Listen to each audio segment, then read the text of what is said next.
Good morning, class 4th. Today we are going to continue your EVS subject and also continue your chapter number 7. In previous video, we have already explained page number 41 up to page number 41 तक हमने previous video में इसका explain कर चुके हैं। आज हम start कर रहे हैं पेज नंबर 42 से। Okay, topic is thunder and lightning. Thunder and lightning मतलब बिजली चमकना, गरजना जो होता है, बादल को गरजना बोलते, इसको बारे में हम बोलेंगे। ठीक है, पहले ज़माने में लोग सोचते क्या था, जब बिजली कड़कते हैं फिर बादल गरजते हैं ना, वो सोचते हैं जे भगवान जी बहुत गुस्सा हो गया, ये जो जितना आंधी तूफान बारिश ये जो होता है भगवान गुस्सा होने के कारण ये हो गया। बट नाउअडेज बहुत ज़्यादा जो साइंटिस्ट है वो बहुत ज़्यादा एक्सपेरिमेंट के बाद वो अपने एक कंक्लूजन में आए हैं जी ये कैसे होता है। ओके, कैसे ये मतलब बिजली कड़कते हैं, बादल गरजते, कैसे ये होता है।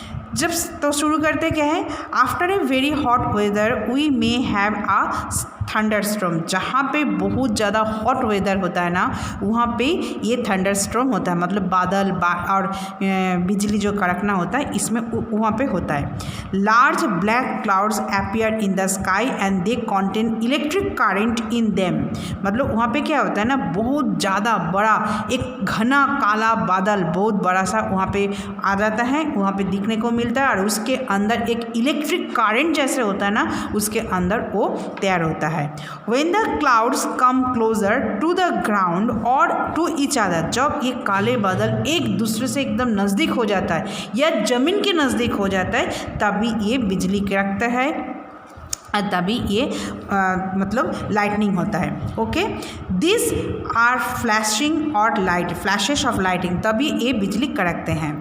Thunder is the noise made by the hot air expanding around the sparks.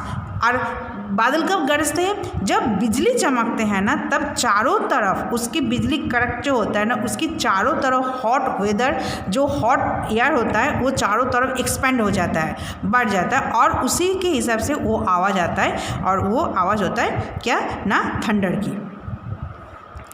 We see lightning before we hear the sound of the thunder because light travels faster than the sound.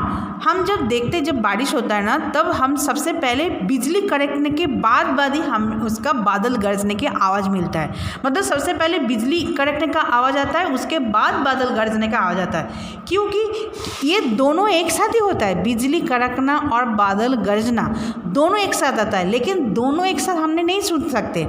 सबसे पहले हम बिजली कड़कने का आवाज़ होता है, उसके पीछे पीछे बादल गरजने का आवाज़ आता है। क्यों होता है, क्योंकि लाइट की स्पीड आवाज़ से बहुत ज़्यादा, साउंड से बहुत ज़्यादा फास्टर है। ओके, मैंने क्या बोला, क्यों सबसे पहले बिजली कड़कने का हम लोगों ने देख पाते हैं, क्योंकि जो लाइट का जो स्पीड है, लाइट का जो स्पीड है साउंड से स्पीड से बहुत गुना फास्टर है। इसीलिए बिजली का जो कड़कना वो सबसे पहले हम सुनते हैं, उसके पीछे पीछे साउंड की आवाज़ आता है थंडर की। ओके, जब ये बिजली कड़कते ही बात थंडर होता है, तब हम लोग को कैसे सेफ्टी हम लोगों को लेना चाहिए। ओके, सबसे पहले होता है कोई लंबा पेड़ या लंबा बिल्डिंग के नीचे से हट जाओ। उसके बाद जब आप कार ड्राइव कर रहे हो या कुछ व्हीकल्स के अंदर स्कूटर से जा रहे हो, तो आप एक साइड में खड़ा करके नीचे बाहर आ जाओ। कोई मेटल ऑब्जेक्ट्स को आप टच नहीं करोगे, और आपको हमेशा क्या करना है, आपको एक जगह पे ओपन एरिया पे आपको बैठ जाना है। ओके, और क्या करना है ना, जब ये बिजली कड़कते हैं या बादल गरजते तो आपको घर के अंदर ही रहना है। तो आपको क्या क्या सेफ्टी रूल्स मानना चाहिए जब बिजली कड़कता है, बादल गरजता है, घर के अंदर रहना, कोई मेटल चीज़ों में हाथ नहीं लगाना, चाहे वो कुछ भी घर का स्विच बोर्ड हो, कुछ भी मेटल चीज़ हो, उसमें हाथ नहीं लगाओगे। आप कोई लंबा बिल्डिंग या लंबा पेड़ के नीचे से खड़े नहीं होना, ओपन एरिया में आपको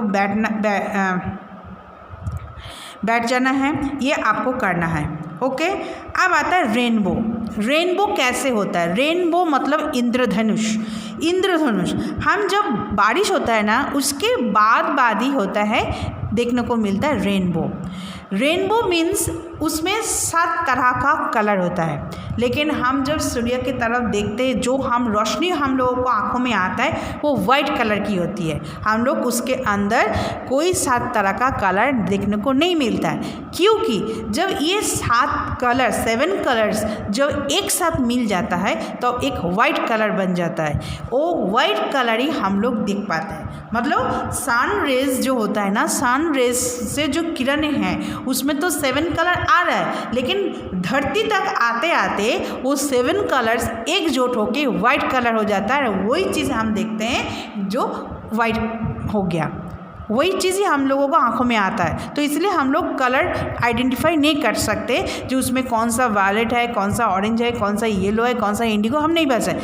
जब बारिश होता है, जब वो सन रेज, बारिश के बाद जब धूप उठते हैं ना, तो वो सन रेज जब रेन ड्रॉप से टकराते हैं तब उस रेन ड्रॉप के रिफ्लेक्ट जो होता है उसमें से हम लोग 7 कलर्स को देखने को मिलता है। और ये 7 कलर्स जो होता है इंद्रधनुष, तो एक आसमान से एक प्रांत से दूसरी तक, मतलब एक आर्च के तरह हम लोगों को सामने आते हैं और उसमें 7 कलर्स दिखते हैं। क्योंकि उस 7 कलर्स कैसे दिखने को मिलता है, क्योंकि जो रेन ड्रॉप्स है उस रेन ड्रॉप से रिफ्लेक्ट हो रहा है हम लोगों की सूर्य किरण, तो इसलिए हम लोगों को तब इंद्रधनुष देखने को मिलते हैं। और इंद्रधनुष में 7 कलर्स होता है। इसकी एक शॉर्ट फॉर्म होता है जिसको हम बोलते हैं विबजियोर। विबजियोर का जैसा जैसा स्पेलिंग है उसके अकॉर्डिंग वो कलर आता है। VIBGYOR इसका स्पेलिंग है VIBGYOR. V means violet, I means indigo, B means blue, G means जियोर का G means green, Y means yellow, O means orange and R means red. ये जो 7 कलर्स है इसी को हम 7 मतलब शॉर्ट फॉर्म में लिखते विबजियोर। जैसा स्पेलिंग वैसा वैसा उसका कलर होता है। ओके, और ये जो विबजियोर होता है ना, ये जो इंद्रधनुष होता है, ये आर्च या सेमी सर्कल के हिसाब से हम देख पाते हैं। और उसी जगह पे देख पाते हैं, तभी देख पाते हैं जब रेन होने के बाद ही जब सूर्य किरण निकालते हैं तभी हम देख पाते हैं। अब होता है weather. Weather is the condition of the atmosphere of a particular place at a particular time. ये वेदर मतलब जिस चीज़ हर रीजन की एक पर्टिकुलर टाइम में पर्टिकुलर प्लेस की अलग अलग होती है। Weather changes day to day, दिन के दिन आज बहुत ज़्यादा गर्मी है, कल जब देखा तो गर्मी थोड़ा सा कम हो गया, फिर परसों फिर से गर्मी आ गया, तो डे टू डे चेंज होता है। ठीक है, sometimes it change time to time, मतलब time to time, day to day change तो होता ही है टाइम टू टाइम। सुबह देखा इतना धूप, फिर शाम को देखा इतना घना बादल, तो ये टाइम टू टाइम भी चेंज होता है। It may be clear, dry, rainy, stormy, snowy, windy, cold, hot, pleasure and Sunny. कैसे कैसे चेंज होता है, कभी हम देखते हैं क्लियर स्काई है, कभी ड्राई हो गया, कभी रेनी, कभी स्टॉर्मी। ये सारे चेंजेस के ये जो है ये चेंजेस होता है उस से वेदर। ठीक है, when the weather stays the same for a long time it's called a season. Season किसको बोलते हैं, जब कोई सीजन बहुत दिनों तक एक जैसा रहता है उसी को हम बोलते हैं सीजन। जैसे गर्मी देखो, आज सुबह गर्मी हम लोगों को लग रहा है, कल ठंडी, ऐसा तो नहीं हो रहा है ना। गर्मी हम लोगों को लॉन्ग टाइम तक होता है, ऐसा नहीं होता है जो आज बहुत ज़्यादा सर्दी लग रहा है, बहुत हमने एकदम कंबल रजाई ओढ़ लिया, फिर काल इतना धूप आ रहा है हम लोगों को कूलर एसी चलाना पड़ रहा है, ऐसा नहीं होता है।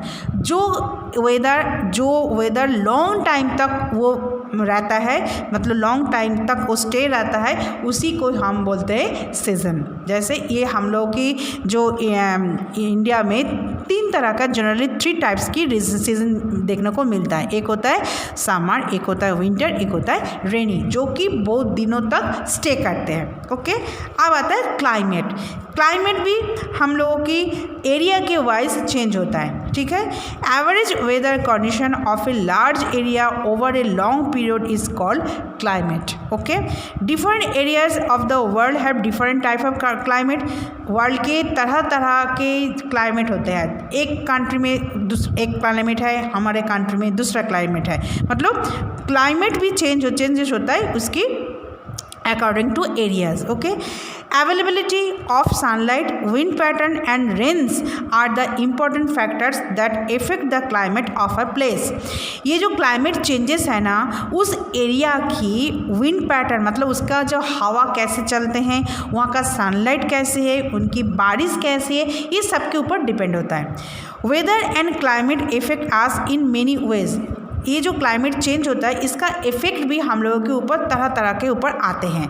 We feel very uncomfortably in very hot और वेरी कोल्ड वेदर. बहुत ज़्यादा गर्मी भी हम लोगों के अनकम्फर्ट करते हैं, बहुत ज़्यादा सर्दी भी हम लोगों को अनकम्फर्ट करते हैं. Okay, when it is hot walking outside in the sun becomes more tiring. बहुत ज़्यादा गर्मी में बाहर काम करना, धूप में काम करना बहुत ज़्यादा मुश्किल हो जाता है. हम जल्दी हम टायर्ड हो जाता है.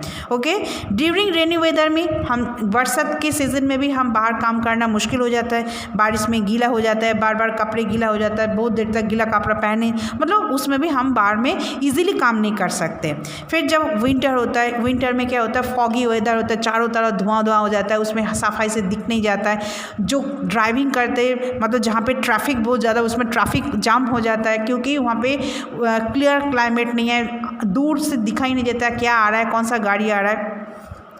तो हार्ड क्लाइमेट में हम लोगों को लाइफस्टाइल में भी बहुत ज़्यादा इफ़ेक्ट होता है. Okay, climate also affect our life को भी हम लोगों को इफ़ेक्ट करता है. The kind of food we eat, जैसे मान लो हम लोग जो खाना खाते हैं वो क्लाइमेट के ऊपर डिपेंड करता है. मतलब जो हम खाना खाते हैं, जैसे the crops we grow, the houses we live in, the clothes we wear depend on the climate. जैसे हम खाना खा रहे हैं, यहाँ पे अभी गर्मी हो रहा है, गर्मी में कौन सा क्रॉप्स होते हैं वो हम लोगों को डिपेंड करता है, क्लाइमेट में होता है. क्लाइमेट में हम जैसा हॉट वेदर में कैसा कपड़ा पहनना चाहिए, विंटर वेदर में कैसा कपड़ा पहनना चाहिए, कैसे घरों में रहना चाहिए, ये सब कुछ हम लोगों के लाइफस्टाइल को भी पूरा चेंज कर देता है ये क्लाइमेट. ओके, जैसे एग्जाम्पल के हिसाब से people in cold climate areas wear woollen clothes and thick clothes. जो जहाँ पे बहुत ज़्यादा सर्दी है वहाँ के लोग कैसे कपड़ा पहनते हैं, वुलन कपड़ा और मोटा कपड़ा पहनते हैं थ्रू आउट द ईयर, पूरे के पूरा साल. While people living in hot climate areas wear light cotton clothes. जबकि हम लोगों की जैसे राजस्थान की बात कर लो तो हम लोग गर्मी की एरिया में रहता है, तो हम लोग तो पूरा साल ये तो मोटा कपड़ा, ये वुलन कपड़ा नहीं पहन सकते. हम लोग क्या करते हैं गर्मी में, हम लोग सूती कपड़ा मतलब कॉटन क्लोथ्स और कपड़ा मतलब क्या है, लाइट कॉटन, मतलब एकदम हल्का कॉटन क्लोथ्स हम पहनते हैं. मतलब क्लाइमेट भी हम लोगों की लाइफस्टाइल को भी पूरा चेंजेस कर देते, खाना, रहना, पहनना, सब कुछ चेंजेस कर देता है. ओके, तो ये हो गया आपका पूरा चैप्टर कंप्लीट. अब आता है इसके डिफ़िकल्ट वर्ड्स. आप अपनी नोटबुक में करोगे और अच्छा से नीट एंड क्लीन लिखोगे और लर्न भी करोगे. सबसे पहले chapter number 7 and natural phenomena topic लिखोगे. फिर हम शुरू करते हैं difficult words. Phenomena, stationary, satellite, heavenly, hemisphere, rotation, revolution, equator, experience, thunderstorm, vehicles, illuminated, pleasant, uncomfortable. फिर से हम रिपीट कर रहे हैं. Phenomena, stationary, satellites, heavenly, hemisphere, rotation, revolution, equator, experience, thunderstorm, vehicles, illuminated, pleasant, uncomfortable. ठीक है, ये आपकी जो डिफ़िकल्ट वर्ड्स है आप अपनी नोटबुक में नीट एंड क्लीन करोगे और लर्न भी करोगे. तो ये होगी आपकी नोटबुक वर्क. और फिर आपका जो बुक पढ़ में एक्सरसाइज और जो क्वेश्चन आंसर है वो नेक्स्ट वीडियो में हम बनाएंगे. आज तक हमने पूरा चैप्टर कंप्लीट किया और इसकी डिफ़िकल्ट वर्ड्स भी किया. आप घर पे इस चैप्टर को अच्छा से रीड आउट करोगे, लर्न करोगे और उसके मीनिंग भी समझोगे और नोटबुक में difficult words neat and clean करोगे और इसकी लर्न भी करोगे. Okay, thank you.